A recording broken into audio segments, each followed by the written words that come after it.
Évangile de Marc, chapitre 8. Jésus nourrit 4000 hommes.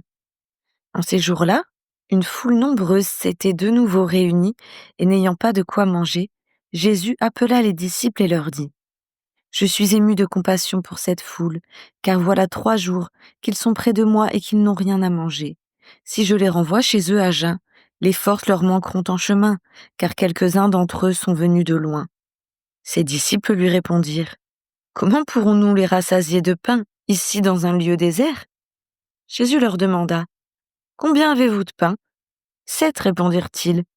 Alors il fit asseoir la foule par terre, prit les 7 pains, et après avoir rendu grâce, il les rompit, et les donna à ses disciples pour les distribuer. Et ils les distribuèrent à la foule. Ils avaient encore quelques petits poissons, et Jésus, ayant rendu grâce, les fit aussi distribuer.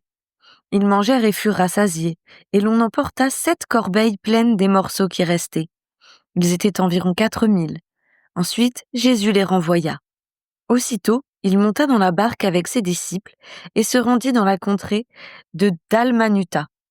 Les pharisiens survinrent, se mirent à discuter avec Jésus et pour l'éprouver, lui demandèrent un signe venant du ciel. Jésus, soupirant profondément en son esprit, dit : « Pourquoi cette génération demande-t-elle un signe ?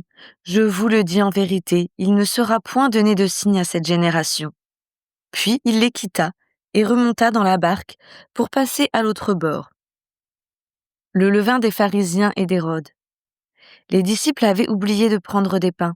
Ils n'en avaient qu'un seul avec eux dans la barque. Jésus leur fit cette recommandation : « Gardez-vous avec soin du levain des pharisiens et du levain d'Hérode. » Les disciples raisonnaient entre eux et disaient : « C'est parce que nous n'avons pas de pain. » Jésus, l'ayant connu, leur dit : « Pourquoi raisonnez-vous sur ce que vous n'avez pas de pain ? Êtes-vous encore sans intelligence et ne comprenez-vous pas ? Avez-vous le cœur endurci ? Ayant des yeux, ne voyez-vous pas ? Ayant des oreilles, n'entendez-vous pas ? Et n'avez-vous point de mémoire ? Quand j'ai rompu les 5 pains pour les 5000 hommes, combien de paniers pleins de morceaux avez-vous emporté ? 12, lui répondirent-ils. Et quand j'ai rompu les 7 pains pour les 4000 hommes, combien de corbeilles pleines de morceaux avez-vous emporté ? 7, répondirent-ils. Et il leur dit : ne comprenez-vous pas encore ?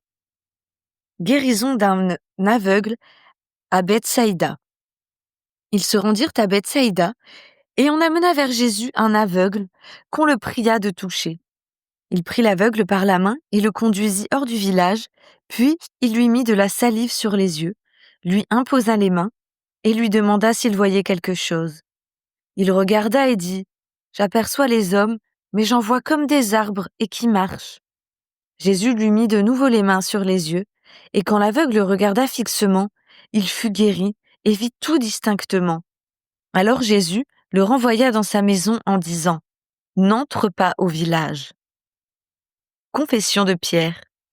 Jésus s'en alla avec ses disciples dans les villages de Césarée de Philippe, et il leur fit en chemin cette question : « Qui dit-on que je suis ? » Ils répondirent : « Jean-Baptiste, les autres, Élie, les autres, l'un des prophètes. » « Et vous ? leur demanda-t-il. « Qui dites-vous que je suis ? » Pierre lui répondit : « Tu es le Christ ?» Jésus leur recommanda sévèrement de ne dire cela à personne. Jésus annonce sa mort. Alors il commença à leur apprendre qu'il fallait que le Fils de l'homme souffrit beaucoup, qu'il fût rejeté par les anciens, par les principaux sacrificateurs et par les scribes, qu'il fût mis à mort et qu'il ressuscita 3 jours après.